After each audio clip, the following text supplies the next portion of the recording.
next speaker is a great example of another Clark's message that we heard from here at the conference, Drew Clark, who reminded us that there's $48 billion in untapped savings to be made out there in industry. Our next speaker is Ian McLeod, and Ian is the Chief Executive Officer at Ergon Energy Australia, where he's responsible for overall business direction and priorities.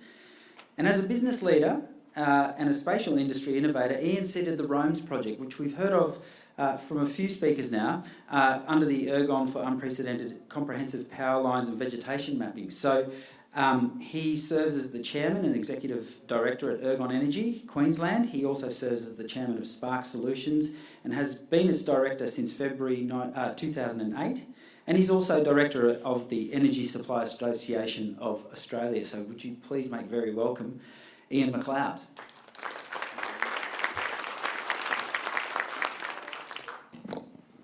All right, thanks very much for having me along. Hopefully I can keep you interested for the next 20 minutes at least. There are a lot of photos in this presentation. I thought I'd make it nice and bright. I get told not to put anything up there, but I put a few photos on here. Look, this presentation is about spatial intelligence from a modern corporation perspective. So there'll be a bit of ROAMS in here, there'll be a bit of other things, but I'm going to give you a bit of background first as to why we look at it. So first of all, what problems are we trying to solve? Is it electricity to all? There are billions of people throughout the world who don't have electricity at the moment. Is it carbon? Are we trying to look after climate change, be resilient to climate change? Are we trying to prepare our environment to be able to mitigate the risk of any event that occurs? Is it international competitivenness? Australia's not in the best spot. You know, we're way down on this southern hemisphere, away from a lot of people. I was just with a lot of internationals not long ago, and first thing they said, you guys are a long way from anywhere. So our international competitiveness, look at our national productivity, it's down. Our labour productivity is not going up, it's not where it needs to be. Energy productivity has been going down for years. Although gross domestic product, it is increasing, but in terms of other measures, we've got some issues there. Affordability and lifestyle. So when we look at how spatial intelligence comes into it, it's about insight. So what is insight? It's the understanding of a specific cause and effect in a specific context. So, you know, we have more information than we have today, and when we look at problems across the grid or in our own lives, we're able to get insight that we never had before, which results in different problem solutions. So what sort of context? Space, time, resources, environment, physics like energy, behaviours. They're all things we need to take into consideration, and when we look at spatial intelligence, it's a key solution. This is just here to show you what our grid looks like. So I'm talking about a corporation's view. This is what the grid looks like across Australia. It was built off cheap energy. I've said it for many years. Australia was built firstly on the sheep's back and then on cheap energy. Manufacturing's now leaving Australia because we've lost competitive advantage in that space for a number of different reasons, but we still have a grid that's built on cheap energy. You can see there where we sit in terms of carbon. We're about 13th biggest emitter in the world. So what's the issue that we need to resolve there? So peak demand, it was a problem. How did we fix peak demand in the past? We built more power stations, we built more lines. We didn't actually go to where the demand was being created often and trying to deal with that. Nor are the traditional sources clean, so how can we deal with that, particularly around spatial? So Ergon's context, that's what Ergon looks like. We're Queensland. We're 44% of the national electricity market, and on a daily basis we have a debate with the regulator how much it costs to run that sort of network. But we are 44% of the national electricity market. The national electricity market is smaller than California, okay? So let's put it into context. We don't have many people, we have a lot of assets. That creates an opportunity for us. How can we look at that problem differently? How can we fix the issue of cost of electricity, carbon, all those sorts of things in a different way to what we've done in the past?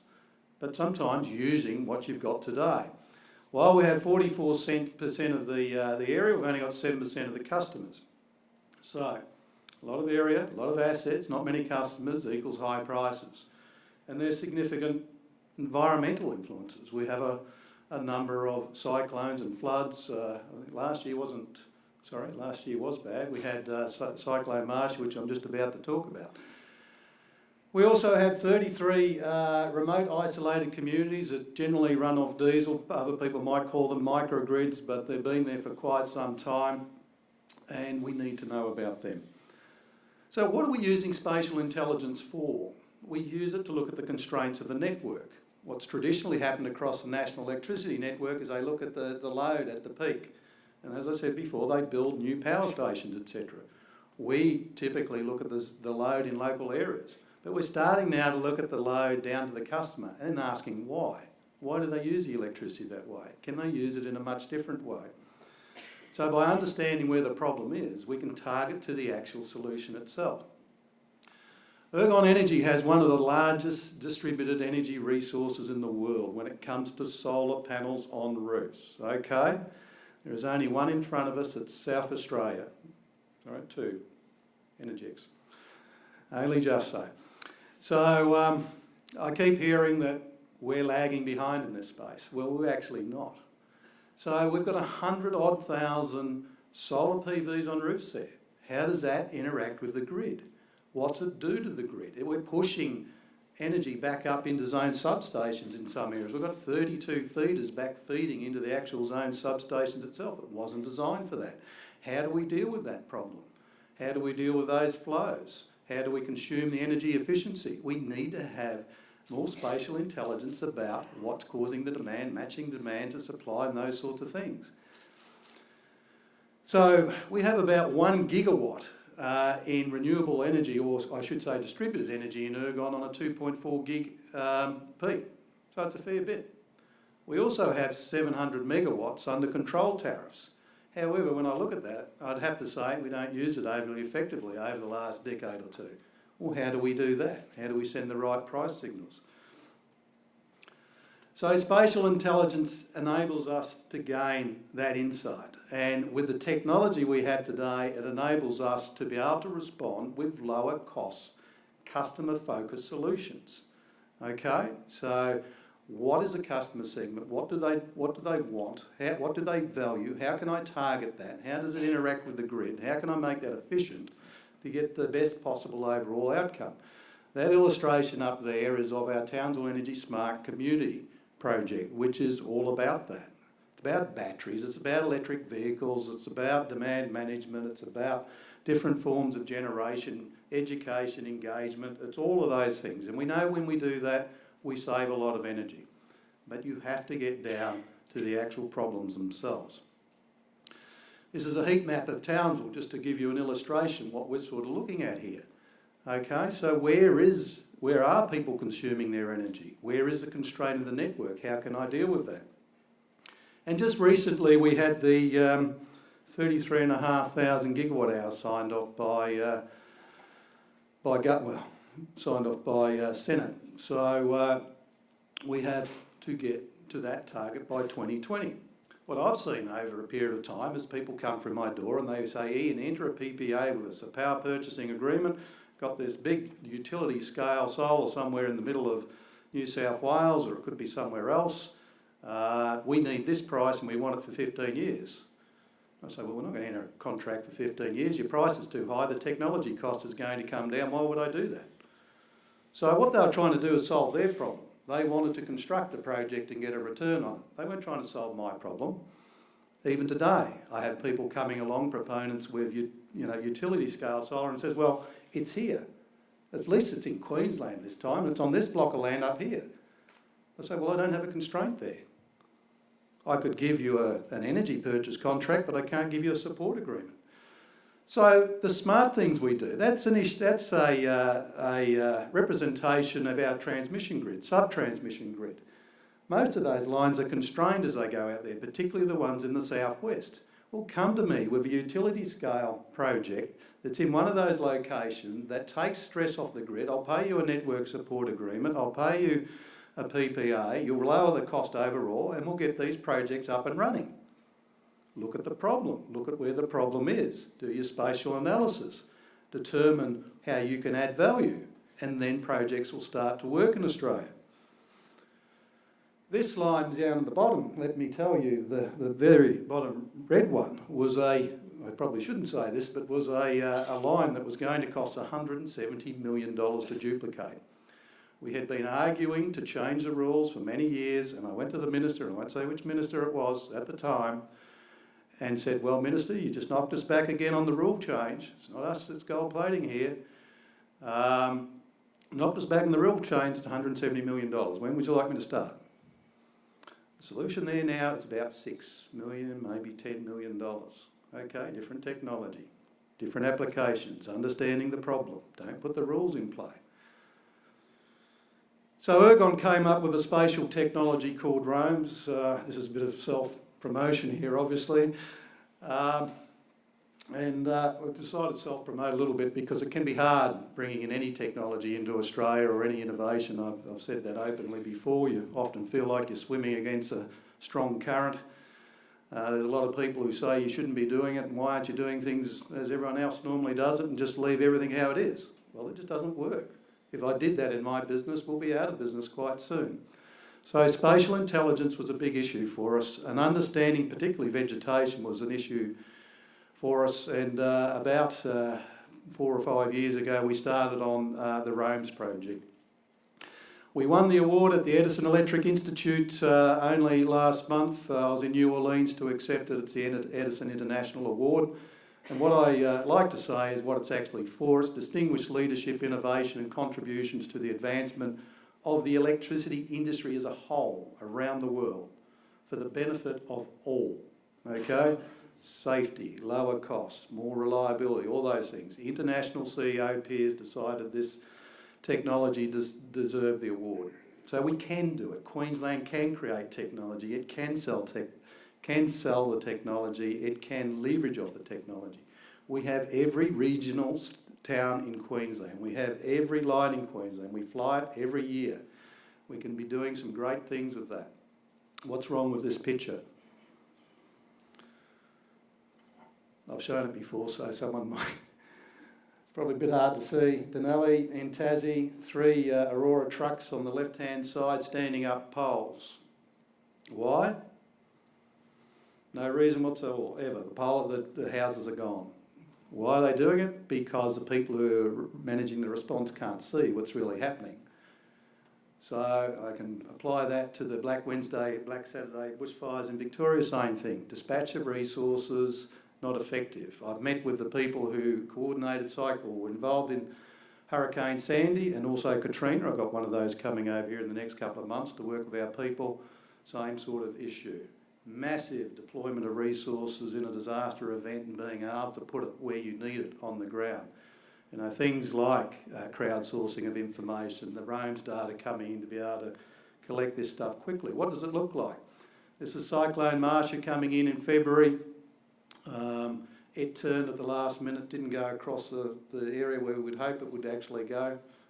Won't name that area. It went down through the central Queensland coast, took out all the 66 networks. It went out black, the first time we've been black on a 66 in any of these events. So it was start up from black. We deployed ROAMS a couple of days later. When it was safe to do so, we flew the area. We went down from 63,700 to 0 over 10 days. Cyclone Yassi, much bigger event though, took 23.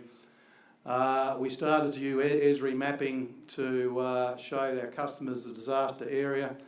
That's what it looks like after ROAMS flies over it. Big scar there. There are all the defects it picked up, and that was provided to our people.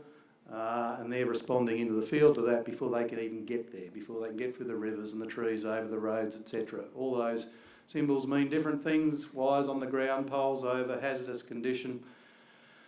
There's just what it looks like, raw vegetation. That's the line being picked up by ROAMS before the event. That's what it looks like after the event, of the trees gone. That's the height maps on with you can see the conductors in the trees. That's afterwards, conductors have gone, and it automatically picks that up. But I'm just showing the height map illustrations. You can see the trees down. In Yeppoon itself, just a photo in this case, before and after, the roof's gone, etc. So in terms of disaster response, it saves us millions of dollars. It saves us time, it saves us costs, it helps us manage our stakeholder management. These are the maps we're putting out to our customers to tell them when they're coming back on. You may not be able to see it clearly there, but the one on the right has got the restoration time frames. On the bottom you can see the social media network site or social media site where people have come on, where it peaks there. They've got the expectations met and then it drops off. Ergon's reputation increased after that event. It didn't go backwards, it went up. Okay, because we could communicate. Spatially we knew what was going to happen. We planned the work, we captured it, we had plans in place, we met those plans, we met expectations, and we came out the other end in a quite positive position. This is flood mapping and resilience planning. That's Bundaberg. Okay, we overlaid Bundaberg with the actual floods itself, and we can see obviously where key assets need to go and stay. Vegetation, heading's wrong. Vegetation, why Rome's was built for in the first place was vegetation cutting. We're spending about $106 million a year, now down to 60. And we identify where it is within the intrusion zones. For the first time I can see the whole state and manage that. Conductor clearance. Our biggest risk out there is conductors. Clearance to structures, clearance to ground. That's a conductor that's about a metre off the ground. It's high voltage. It was picked up by Rome's. There's been a number of those picked up.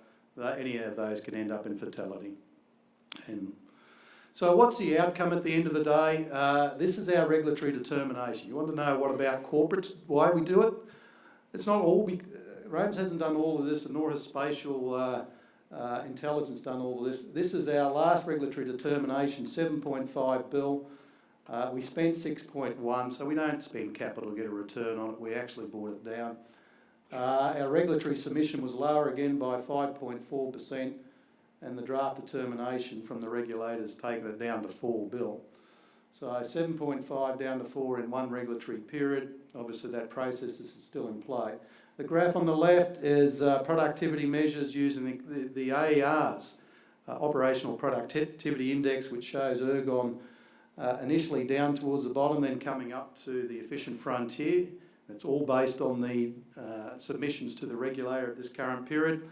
And the graph on the right shows our operational cost index against all the other competitors, and we are the lowest. Okay, our operational costs are growing at a lower rate. Spatial intelligence has played a big part of that, and our ability to deploy resources based on that spatial intelligence, tariffs, pricing, all those things have played a big part. This is just 3 minutes, and this is the presentation that went to EEI, Edison Electric Institute. Simulate and manage complex infrastructure projects in a virtual world environment, combining innovative mapping techniques, robust software, and the speed of cloud processing to minimize time spent in the field. Fugro Roams reduces risk and saves invaluable environmental and financial resources. Developed by Australian electricity provider Ergon Energy using world-leading intellectual property, Fugro Roams has contributed to $40 million in annual savings for one of the company's asset management programs alone. Here's how it works. Fugro Roams combine innovative mapping techniques, operating 10 times higher than traditional aerial power line inspections, with cutting-edge cloud-based data processing and storage to deliver an accurate and dynamic 3D virtual model of a company's infrastructure assets. It allows Ergon Energy to track vegetation growth and identify hotspots where infrastructure and customer load is at risk. For Australia's essential energy, Fugro Roams has also streamlined maintenance and reduced costs through deferred ground line inspections, eliminating millions of miles in vehicle travel. Fugro Roams has been successfully used during disaster management responses, from severe summer bushfires to cyclones and flooding events. In the Ergon context, it helps identify damaged network assets following natural disasters. It enables a safer, more immediate response, providing a before and after picture of downed poles and power lines, where previously fallen trees or flooded roads had blocked field access. This enables faster power restoration and lower costs. There are wider applications. As a tool for weather simulation, Fugro roams can allow the user to see potential effects of severe weather, site flooding and stranded assets in advance. To support the smart grid transition and a distributed energy storage future, Fugro roams provides a precise model of the entire community. Every road, railway line, power line, every building, every house, with customer-connected loads, including installed rooftop solar, modelled in 3D to pinpoint precision. Fugro Roam's virtual world open access platform can be utilised across many different industries, including pipeline infrastructure and land management, to improve site planning and risk management. Fugro Roam's ability to improve return on investment is demonstrated. It saves considerable time and resources by amplifying business intelligence, reduces asset risk and increases reliability, improving safety and disaster response, while enabling a sustainable carbon-free future. Fugro Roams is an affordable and proven platform available for wider industry use that has now been replicated globally.